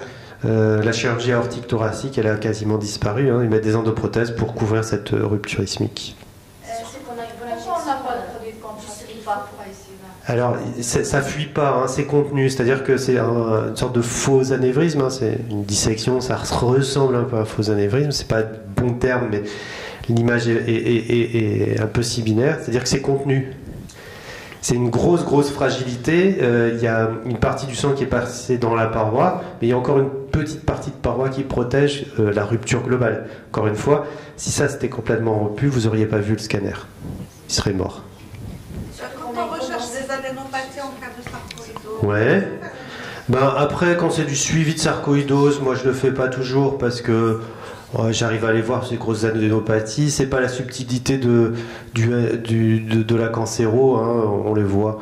Mais bon, quand même, c'est pas mal d'avoir une injection. Sur le premier examen, injecté. Mais après, quand c'est du suivi, franchement, c'est pas très utile. Même pour le premier examen, j'injecte pour oui. un peu la vascularisation. Oui, le suivi, pas besoin. Non. Mais ce qui est intéressant, c'est d'avoir des coupes non injectées et ensuite des coupes injectées. Par exemple, une tumeur carcinoïde, ça va être très vascularisé. Vraiment, donc là, vous allez voir une augmentation. La marteau, lui, il ne va pas bouger. Donc il n'y a pas de risque que ça change de comportement, qu'il devient par la suite vascularisé, non? Non, s'il n'est pas vascularisé, ça n'est pas vascularisé. Dans le... Ouais. Question de, disons, pour l'injection chez les patients qui ont une fonction rénale limite, il y a K18 ou quelque chose comme ça, ça nous arrive très souvent. Est-ce que... Alors, en dessous de 30, je n'injecte jamais, je demande au médecin prescripteur s'il a un projet de dialyse. S'il me dit oui, de toute façon, dans les semaines qui vont suivre, on va le mettre en dialyse, c'est pas un problème. Premier point. Deuxième point, est-ce que c'est une urgence vitale? C'est-à-dire, est-ce qu'il faut faire un diagnostic et où il meurt? Bon, bah là, on prend le risque éventuellement. Mais en dessous de 30 de clairance de créatinine, vous avez un risque de passer le patient en insuffisance rénale terminale. C'est une contre-indication. 30, c'est le seuil. Au-delà de 30? Au-dessus, 40, ça va, 50, ça va, 20, ça va pas. C'est-à-dire que là, soit c'est vital et il meurt dans les 10 minutes, un trauma, ben, on s'en fout, on posera la question du rein plus tard, mais il risque de mourir tout de suite. Donc il faut faire le diagnostic. Ou s'il y a un projet de dialyse, de toute façon on sait qu'il y a une insuffisance rénale et que là on était à quelques semaines de la dialyse. Voilà, un peu comment on raisonne. Nous, on a des problèmes avec l'embolie pulmonaire. Quand on a une embolie pulmonaire, il faut faire un angioscan. Est-ce qu'on peut... Eh bien, dans les conditions que je vous ai expliquées, un monsieur ou une dame qui a moins de 30 de clairance de créatinine, il faut en parler au médecin prescripteur, donc vous, et moi je vous dis, j'ai un risque de passer ce patient à la dialyse, êtes-vous OK? L'avez-vous informé ou avez-vous un projet pour lui, par le néphrologue, d'épuration extracorporelle dans la suite? Sinon, il vient, soit c'est une urgence vitale avec un malade qui va mourir dans l'heure qui suit et on verra le problème du rein plus tard, sinon je ne le fais pas. On peut penser à une scintigraphie par exemple. Sinon, pour les insuffisances rénales légères ou modérées, on peut injecter. Il n'y a pas de contre-indication, on recommande une hydratation. Il faut hydrater. Avant et après, et ça peut être Péros, hein, c'est pas forcément IV. On les fait boire. Il y a des différences de produits de contraste, des produits qui sont plus tolérés que d'autres. Alors, la plupart du temps, c'est 300 mg de diode et c'est assez standardisé. Les vendeurs vont toujours vous dire que leur produit est mieux toléré que d'autres, mais en gros c'est pareil, c'est très dépendant de la quantité qu'on va injecter. On peut toujours essayer de réduire et d'optimiser en voyant arriver le produit de contraste comme on vous l'a montré et de baisser à 40, 50 cc de produit de contraste pour réduire la quantité injectée. Et puis encore une fois, avec une bonne hydratation avant-après, on réduit tout ça. Hein. Les produits sont moins néphrotoxiques qu'il y a 20 ans, mais quand même. En tout cas, c'est médico-légal. C'est quand même délicat de dire on le savait et on n'a pas prévenu le malade. Si on est pour le suivi des PIP, on a parfois le cardiologue qui nous force la main pour l'injection. j'ai des signes HTAP à l'école, c'est direct. Donc ils nous ne savent pas faire l'injection. La question des PID, c'est intéressant parce que on pense qu'il faudrait faire 2 examens, puisque quand vous injectez du produit de contraste, vous rehaussez le parenchyme, ça modifie tout à fait l'aspect du poumon, et quand on veut voir des choses changer, eh bien c'est délicat. Moi j'aurais tendance à dire il faut faire 2 acquisitions, une sans et une avec injection, quand il y a à la fois une indication pneumologique de suivi de PID et une indication vasculaire ou cardiologique. Je ne sais pas si tu es d'accord, Gérard. Si c'est le suivi de la pathologie parenchymateuse pure, ça n'a pas d'intérêt. S'il y a quelque chose, l'hypertension pulmonaire ou une complication, ceux qui font des néos, etc., à ce moment-là, il faut injecter. Mais si c'est le suivi pur de l'atteinte, on fait un scanner 1 fois par an parce qu'on lui a donné un antifibrosant, non, il ne faut pas injecter là.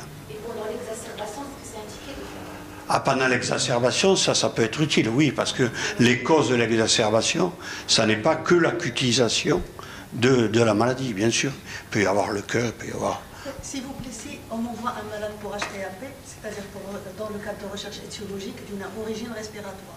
Donc je pense que je pourrais me contenter d'une TDM non injectée parce que je veux uniquement voir le parenchyme. Est-ce qu'il y a des lésions interstitielles?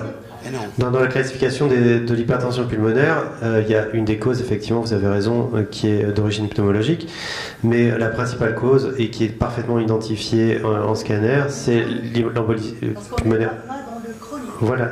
Mais donc les post-embolies. Voilà, donc il faut injecter.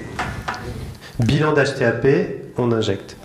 Et on injecte selon le protocole que je vous ai proposé, c'est-à-dire qu'on puisse voir parfaitement et être sûr que les artères pulmonaires sont parfaitement pacifiées. Autre exemple, est-ce qu'il faut injecter, oui ou non? Alors, vous voyez ici, alors c'est centré, c'est pour qu'on voit bien, hein, c'est une présentation, il y a une masse ici, et donc on vous demande... pourquoi on justifie de l'intérêt d'une injection sur ces 2 images, surtout celle du haut où on voit mieux. Voilà, donc notre président nous propose une séquestration. Effectivement, vous avez l'aorte ici et l'artère qui rentre dedans. Et donc c'est une séquestration. Ça, vous ne le verriez pas sans injection. Donc on connaît l'anatomie, on connaît la pathologie malformative, et donc on sait que là, bah tiens, c'est proche de l'aorte, c'est dans les bases, ça peut être une séquestration, et c'est tout à fait le bon diagnostic. Et donc on va faire des reconstructions pour bien voir cette naissance anormale d'une artère systémique vers le poumon, et puis on va même faire du MIP. Là c'est un peu pour dire oh, on a fait des belles images, mais pour autant regardez, vous voyez cette artère qui part de l'aorte et qui remonte dans le parenchyme. Donc effectivement, sur ce dossier, il faut injecter. Oui. Ah oui. Donc... qu'est-ce que vous voyez dans le parenchyme? Notre gros message du jour aussi, ça fait plusieurs fois qu'on dit, regardez le poumon, le médiastin et tout le reste. À gauche. Alors c'est pas des oreilles de Mickey, hein, c'est... Ça, c'est un très mauvais signe en fait. Hein. Pour toutes les pathologies, qu'elles soient respiratoires ou non respiratoires, vous avez des maladies comme ça, ils sont sarcopéniques. Il n'y a plus de muscles, il n'y a plus de gras non plus. C'est des malades qui vont mal répondre au traitement et qui ont un aspect très péjoratif de leur avenir par la perte musculaire qui est vraiment de mauvais pronostics. Et donc, vous allez me dire, on s'en fiche, hein, nous on voit la BPCO, l'emphysème, tout ce que vous voulez, mais quand vous voyez ça, moi j'ai des collègues pneumologues qui me disent, bon, on va lui mettre une gastrostomie avant toute chose pour le réalimenter. Donc ça c'est un premier point, et puis vous avez à l'opposé donc des gens à forte corpulence, et on vous a dit que ça pouvait influer sur des pseudo vers des polis. Donc ça c'est juste de l'environnement, c'est pas de la pathologie, ou en tout cas on n'en est pas loin pour la sarcopénie. Donc faut regarder la paroi, les seins, les coronaires, on en a parlé aussi, et puis sous le diaphragme. Alors qu'est-ce que vous voyez ici? Alors il y a des artères quoi? Ouais, c'est bien. Donc c'est gros, hein? Ouais, vas-y.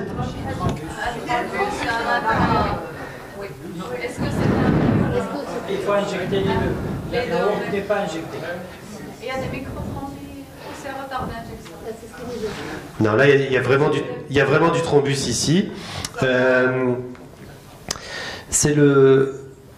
C'est un exemple, un très bon exemple de l'autosatisfaction. Je suis très content.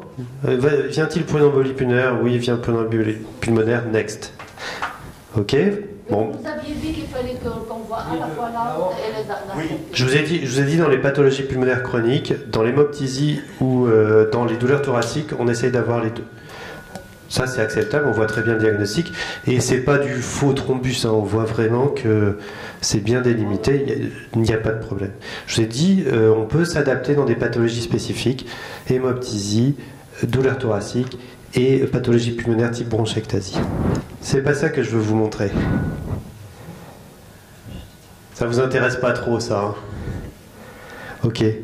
Bah, si vous avez vu ça, vous avez peut-être vu ça aussi. Ouais. Voilà. Donc ça fait à peu près 2 cm et demi de petit axe. Hein. Alors, pourquoi on a un gros ganglion ici, qui est pathologique, hein, c'est une adénomégalie. Ici, il y a une tumeur du sein, une extension axillaire, et dans un contexte néoplasique, elle a fait une embolie pulmonaire. Donc, c'est vraiment important de ne pas s'arrêter à juste... on a vu le poumon, on est content, entre guillemets.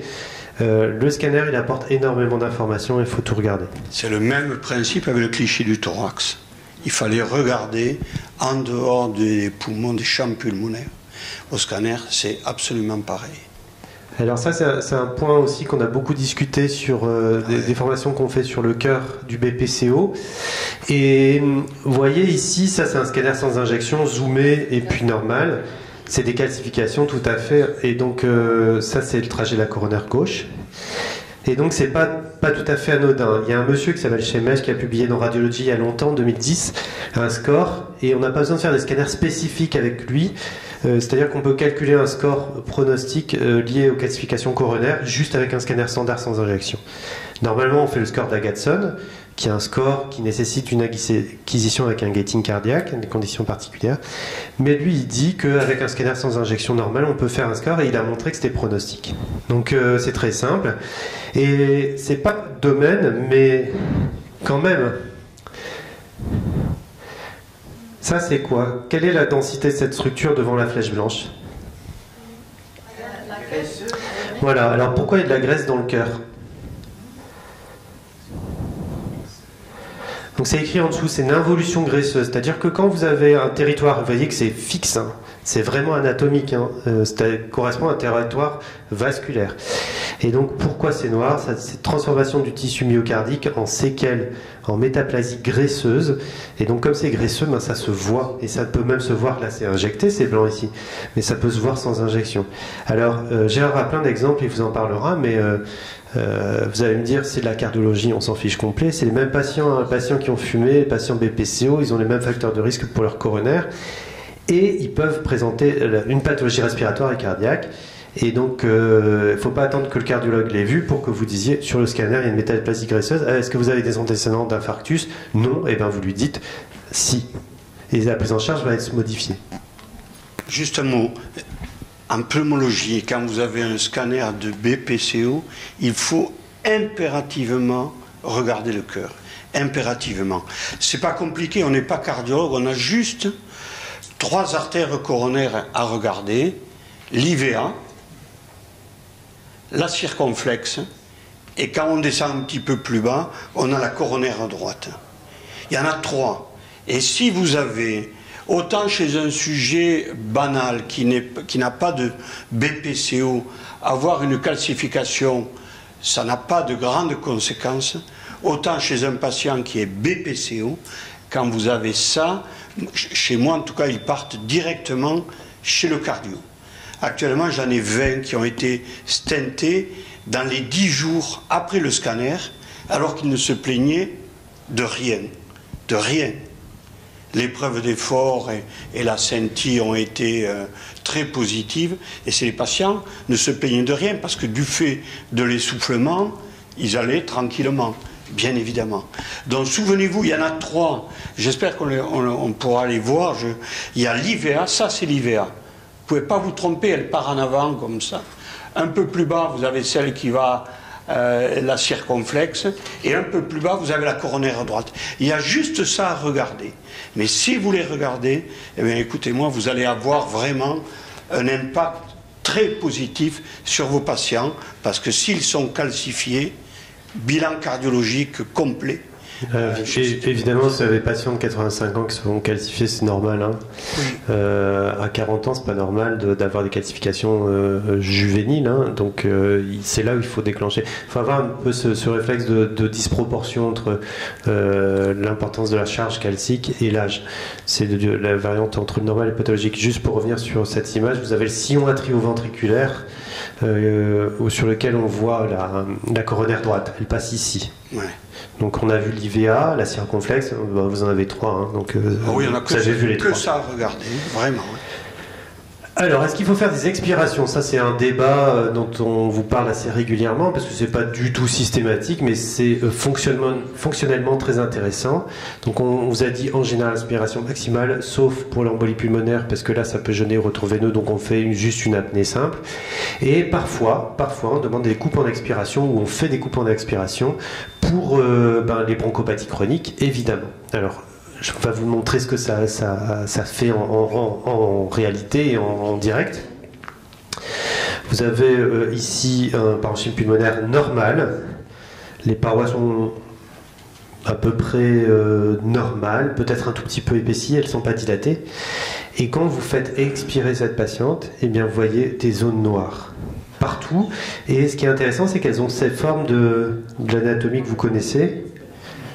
Donc, tout à l'heure, on a parlé de l'insuffisance cardiaque qui donne des épaississements, des réticulations autour du lobule. Là, c'est pas des réticulations, c'est juste le nodule qui est tout noir, le lobule qui est tout noir.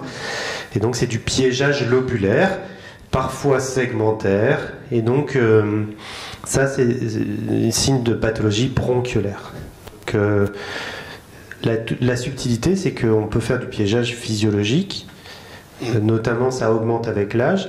Mais quand on a une importance comme ça, et notamment des zones lobulaires, eh bien on se dit que c'est peut-être une bronchopathie chronique. En l'occurrence, c'était une patiente asthmatique. On n'a pas besoin de faire de minutes. Vous pouvez le faire, vous verrez mieux. Alors, par contre, la question intéressante que vous soulignez, c'est est-ce que, juste avec le MINIP, on peut surseoir à la réalisation de coupe en expiration? Eh bien, parfois. Ça dépend. Non, là, en l'occurrence, je pense qu'on aurait beaucoup de mal à imager ce piégeage qui est bien évident en expiration. Parfois, quand on l'a pas, vous faites un peu avec les moyens du bord, avec le MINIP, et vous verrez des hétérogénéités parenchymateuses. Ça s'appelle pas du piégeage en termes de sémiologie, ça s'appelle de la mosaïque. Perfusion en mosaïque égale hétérogénéité du parenchyme en inspiration. Alors ça, c'est un autre exemple, et ça, vous l'aurez jamais avec le MINIP. Qu'est-ce que vous voyez?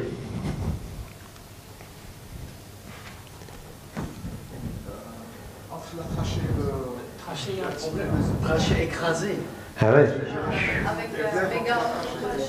Alors la question est, est-ce que c'est une expiration? Avec un oesophage qui est dévoilé. Est-ce qu'on est en expiration, oui ou non? Oui, il est en expiration. Il est en expiration, peut-être qu'il y a de l'air dans l'œsophage. Alors il y a de l'air dans l'œsophage, mais en avant, la trachée, elle a quand même... Pourquoi anatomiquement c'est comme ça? Parce que c'est cartilagineux. Devant c'est cartilagineux, derrière? Voilà, et donc la membrane elle est plus ou moins flaccide, plus ou moins souple. Et donc voilà la différence entre l'inspi et l'expi. Il se passe quelque chose qui n'est pas physiologique. Gérard? C'est le sclérodermie. Non, c'est pour elle, pour l'œsophage. L'œsophage c'est possible, mais elle a une autre pathologie qui est trachéale. Voilà, le trachéomalacie ou le collapsus dynamique excessif des voies aériennes, c'est des patients que vous connaissez bien. Ils toussent, ils font une infection, ils vont garder une toux chronique pendant plusieurs mois parce qu'ils n'arrivent pas à évacuer leurs sécrétions.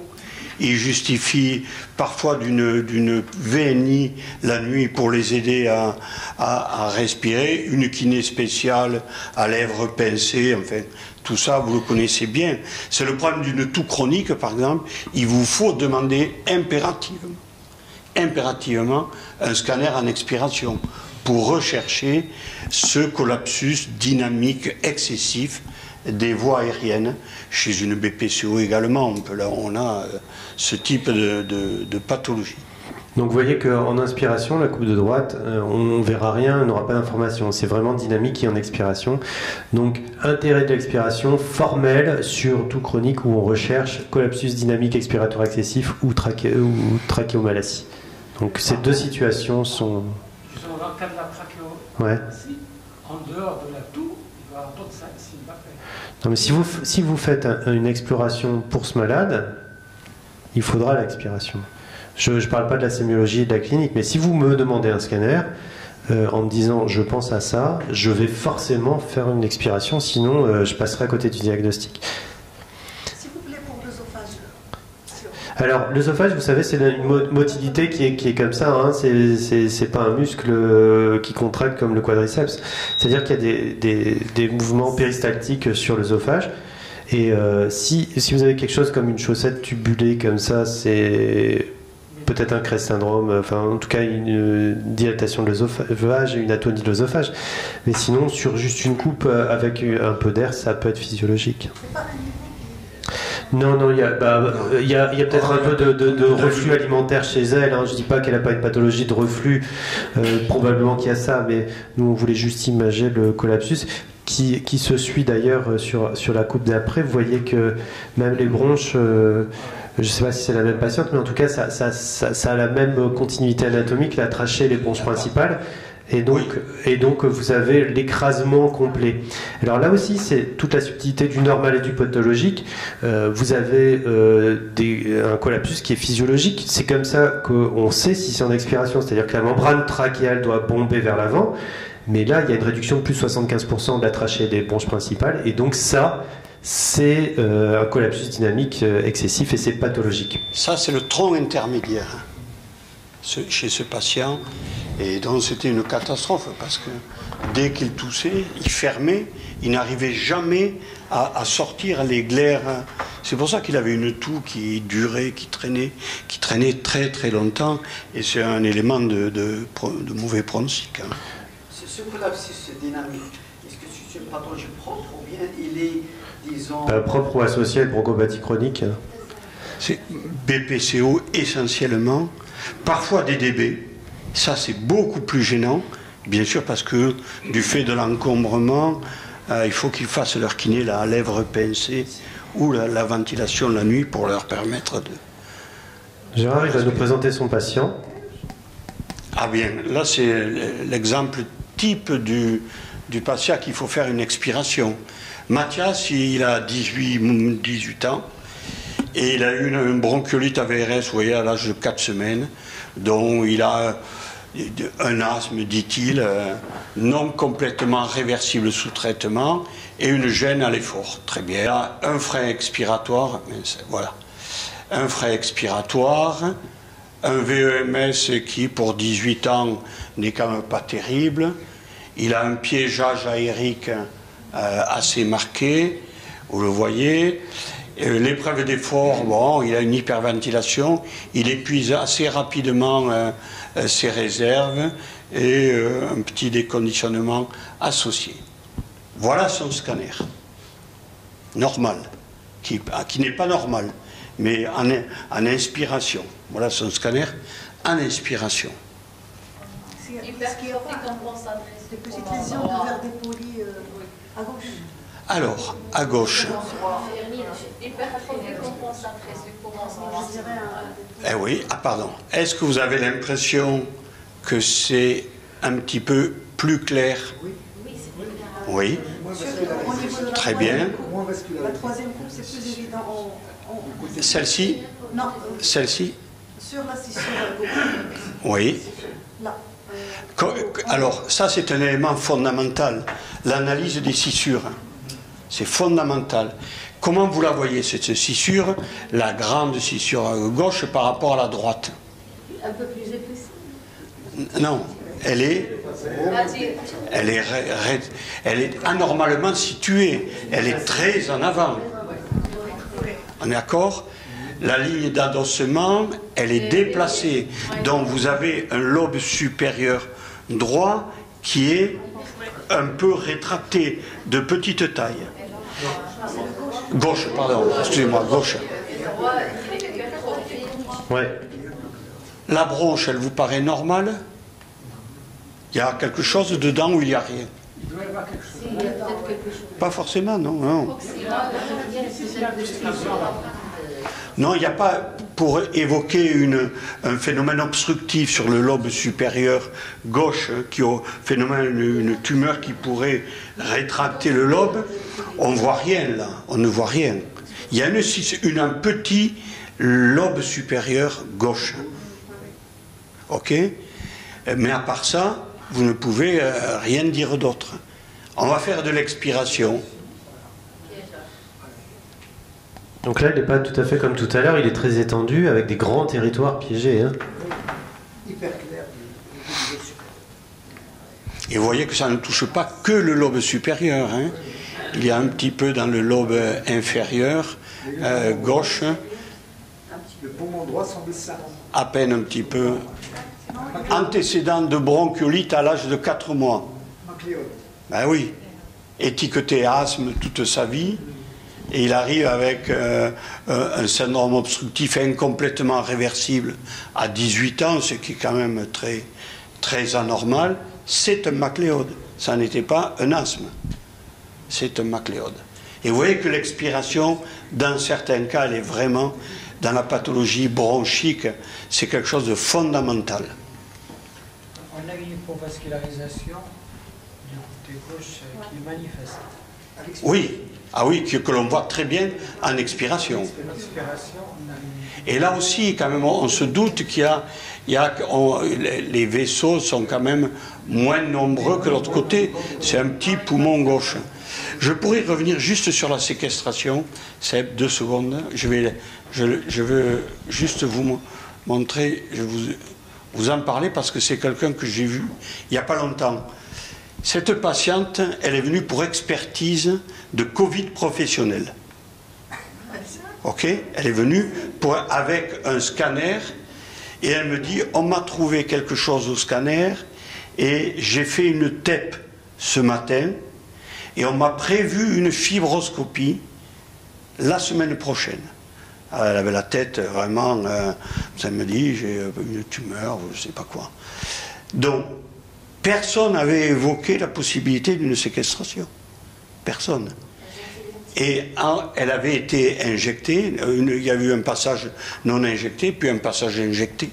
Et en regardant le passage injecté, on voit bien, en utilisant ces coupes frontales et en faisant du MIP, tout de suite, on voit la jonction entre la partie aortique, la masse, et le retour veineux dans la veine pulmonaire inférieure gauche.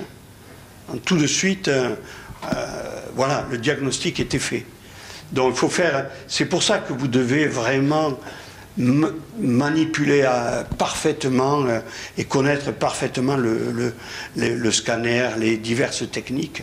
Parce qu'en faisant du MIP, en faisant une reconstruction de type frontal, on a le diagnostic immédiatement. Elle était plutôt rassurée après et contente. Elle voulait que je la suive, mais comme j'avais été expert, c'était pas possible.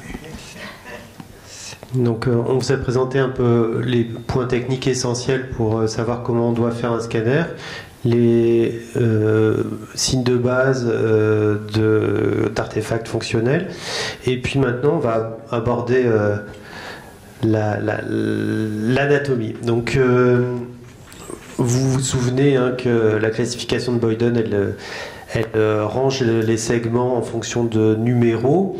Et donc à droite et à gauche, on a 3 segments dans le lobe supérieur droit, parfois fusionnés, hein, antéro-apical.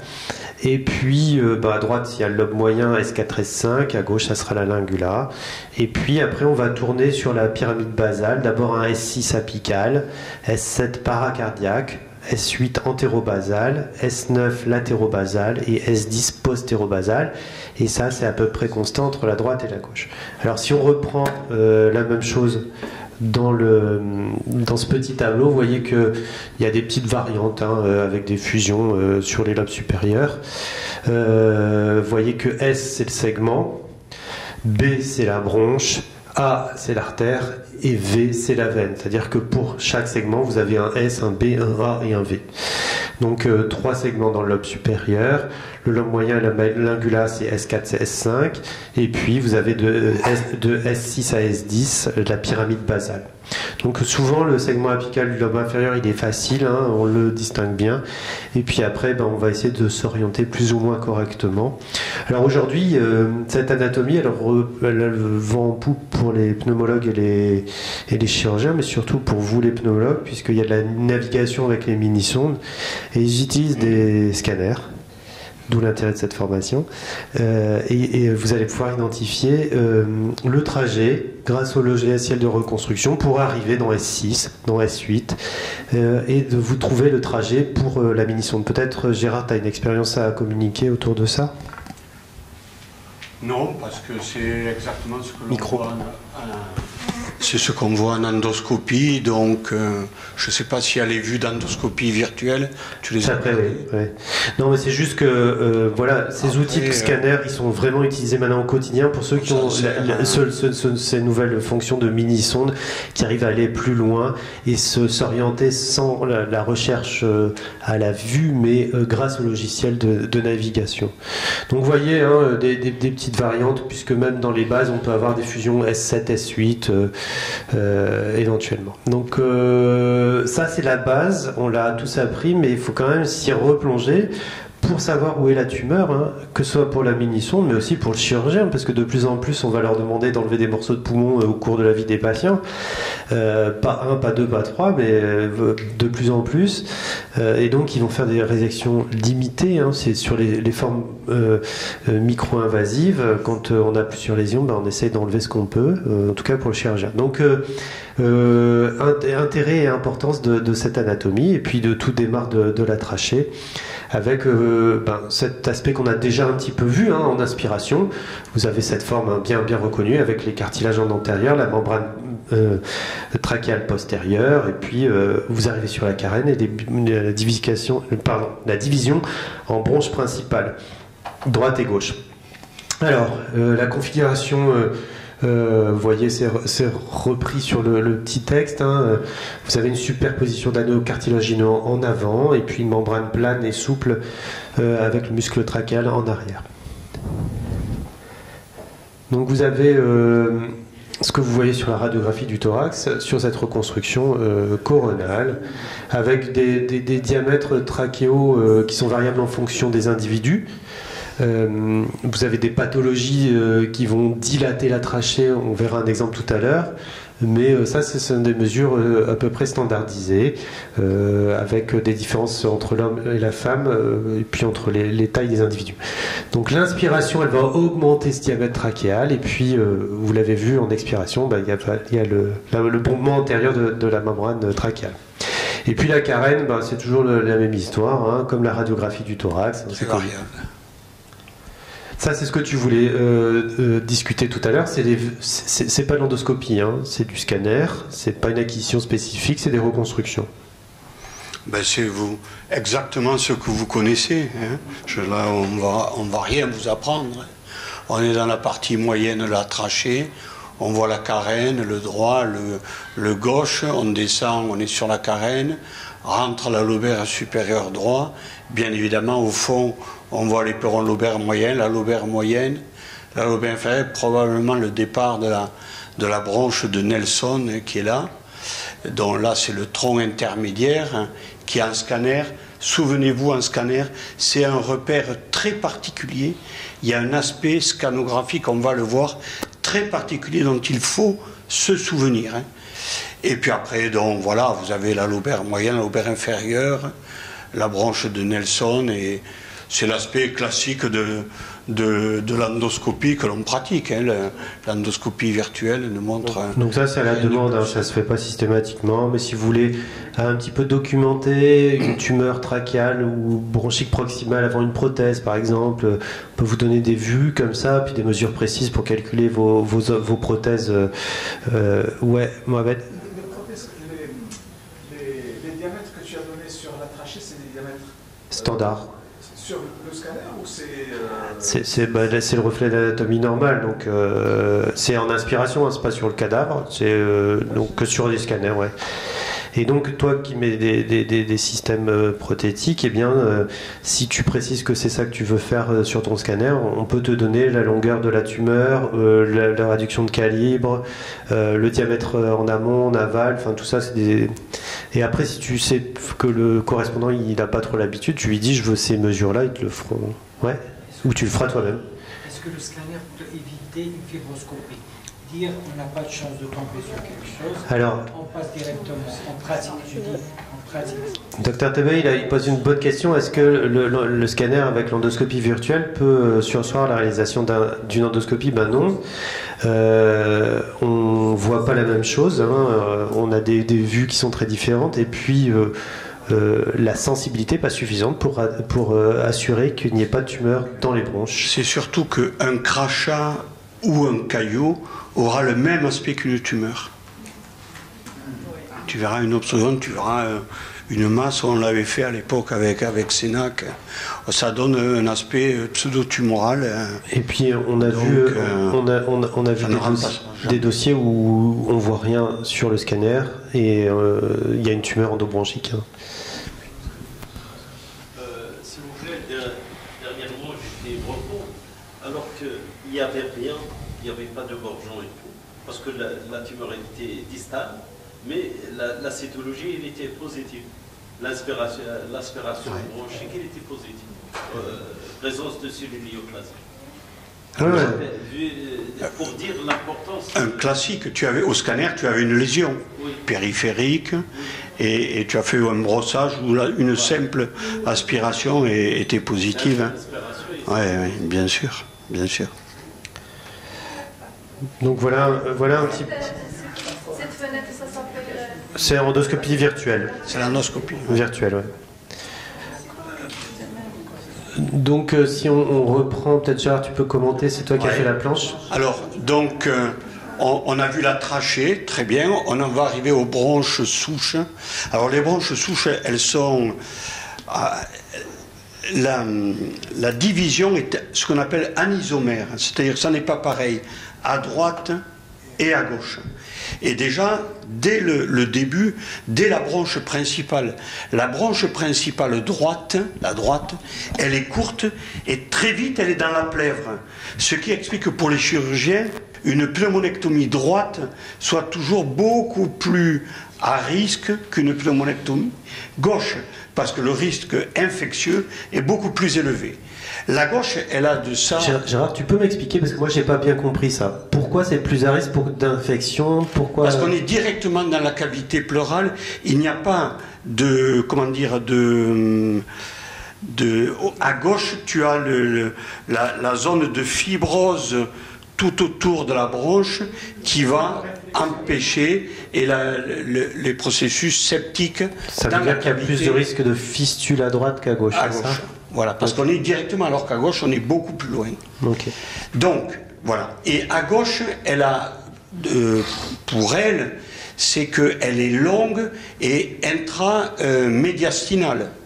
Ce qui explique d'ailleurs qu'on disait à l'époque, quand il n'y avait pas le scanner, s'il y a une hémoptysie, il faut faire une fibroscopie systématiquement parce qu'on peut avoir une petite lésion sur la branche principale gauche qu'on ne voit pas. Donc voilà la grande différence entre la branche principale et la branche gauche. Deuxièmement, la lobaire supérieure gauche, elle naît dans un plan inférieur à la droite. Vous voyez, la droite, elle est là, ça c'est une bronchographie, la gauche, elle est là. Donc sur le profil, parfois, vous avez les deux clartés quand vous avez le cliché de profil, et on ne sait jamais ce que c'est. Et en fait, la droite, elle est en haut, et la gauche est en bas. Voilà. Et après, si on descend, tu veux continuer, Seb ? Vas-y, vas-y. Alors, si on descend après, donc là, ça commence à être un scanner un peu plus difficile. Qu'est-ce que c'est que cette bronche? C'est le retour. C'est l'apicale, on est bien d'accord? Donc c'est facile parce que, comme elle est verticale, vous avez une parfaite section de bronche. Il y a une section. C'est pas tubulé, allongé comme sur certains segments. Vous voyez, quand on regarde les autres bronches, elles sont irrégulières, elles sont plus ou moins étirées. Si vous avez une section parfaite sphérique, un anneau, c'est qu'elle monte ou elle descend. Enfin là, c'est une bronche. Et donc, c'est comme ça qu'on repère l'apicale. Et là, vous arrivez, vous n'êtes pas loin de la carène. Puis, au niveau de la carène, vous avez celle qui va partir en avant, c'est l'antérieure, et la postérieure. Et donc, pardon, vous avez, quand vous regardez le lobe supérieur, la tranche de section, c'est la lobaire supérieure, c'est l'apicale, pardon, l'antérieure, et ensuite la postérieure. Donc nous, le chirurgien va nous demander de déterminer, par exemple, si c'est un verre dépoli ou un nodule mixte. Elle me dit, parce que ce sont deux chirurgiennes, je veux faire une segmentectomie, et donc moi je lui dis, attention, c'est une bronche antéro-apicale ou c'est une bronche apicale, et ça lui permet de programmer sa chirurgie. Ça, je vous l'ai dit tout à l'heure, c'est le tronc intermédiaire. Ça ressemble à une trachée. C'est très facile à repérer pour vous. Vous voyez, la partie antérieure, elle est arciforme, et la partie postérieure, elle est plane, et il n'y a rien derrière, excepté une petite variante veineuse. Mais sinon, il n'y a rien, ça le cul plat, on dit. Voilà. Ça, c'est un repère. Vous êtes dans le tronc intermédiaire, là. Vous le savez. Vous n'allez pas vous tromper. Et il y a la scissure, mais ça ne te dit pas où tu es exactement. Là, tu vas le savoir, tu es au début du tronc intermédiaire. On a l'autre bronche principale. Et cet autre repère est fondamental. Vous avez, ça c'est l'éperon lobaire moyen. Vous avez la lobaire moyenne qui part en avant. Et juste en face, tu as le début de la lobaire inférieure avec le départ de la bronche de Nelson. Repère important pour vous, quand vous allez naviguer au scanner et voir le territoire de ces bronches. D'accord? Ils sont dans le même plan, presque dans le même plan. Pratiquement. La moyenne et la... Alors parfois c'est un petit peu décalé, mais bien souvent on a cette image qui est très utile parce que vous savez là que vous êtes dans le segment de Fuller. Et là, vous savez que vous allez entrer dans le lobe moyen. Mais il y en a deux ici. Il y en a une qui est... Non, mais après, ça se divise après. Ça se divise après, ça se divise en deux, hein, et ça va se diviser. Donc là, vous savez exactement où vous êtes. Vous entrez dans le lobe moyen et vous êtes dans le Fuller. Vous ne pouvez pas vous tromper. Et vous avez la scissure entre les deux, bien évidemment. C'est la bronche qui est le Fuller. C'est celle qui est en arrière. Ça, c'est le départ de la lobaire inférieure, avec une bronche qui part vers l'arrière, qui est le segment apical. Donc vous avez S6 ici, S6, S4, S5. dedans.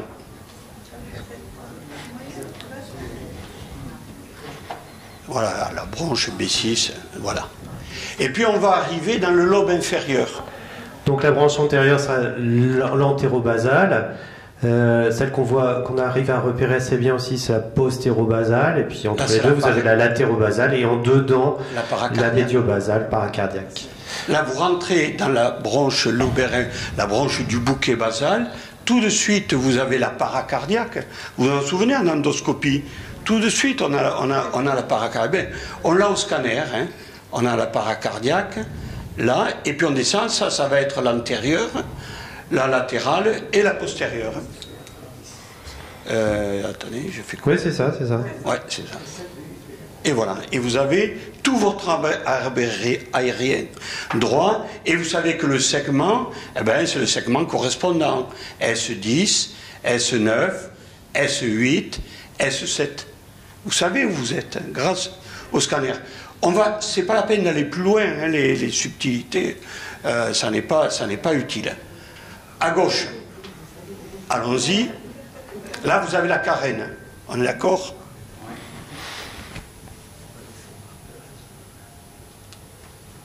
Qu'est-ce que vous en pensez? Souvenez-vous à gauche. Déjà, on voit déjà 3 segments. Alors, on a là, oui. Là, c'est l'antérieur. Vous avez le tronc antérieur, la pico-dorsale, tout ça qui fait le culmen, et puis la lingulaire. Qui est là, la lingulaire, elle part dans l'axe. Ça, c'est même l'antérieur. B1, B3, ah ouais, et la lingulaire, elle est là. D'accord, elle est là. Ça, la B6, d'accord. Ça, c'est le départ de la lingulaire, hein, Sébastien, je pense. Oui, oui. Et en regard de la lingula, toujours pareil, on a le début de la lobaire inférieure, et hop, immédiatement apparaît la bronche, la 6, bronche de Nelson, qui va vers l'arrière. Alors souvent, c'est vrai qu'il y a un tronc commun qui est l'antérieur et la paracardiaque, à gauche. Il manque une par rapport à droite, il manque une bronche mince, que l'on a là, probablement, que l'on a là, et puis après on a la latérale et la postérieure. Voilà, c'est ça. C'est un tronc commun antéro-paracardiaque. Ça, c'est le départ de la lobaire inférieure, le tronc commun antéro-paracardiaque, le latéraux et la postéro-basale. Et on a fait le tour des bronches.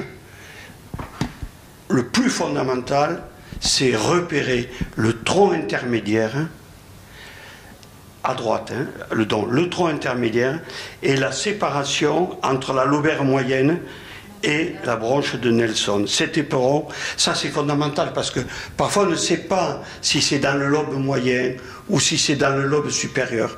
Donc vous mettez au niveau du début de la lobaire moyen et vous allez suivre et vous allez savoir où vous êtes exactement. Et à gauche, c'est la lingulaire, essentiellement après avec le tronc apicodorsal. Voilà, vous. Allez-y. Oui, mais quand on regarde le scanner, vous verrez, c'est pas toujours facile de savoir si on est dans le lobe moyen ou dans le lobe supérieur. Enfin, je ne sais pas si elles y sont, les images que j'avais. Oui. Donc là, on va vous proposer une petite pause avant de reprendre toutes ces informations et réviser l'anatomie des bronches et du poumon. Et du parenchyme.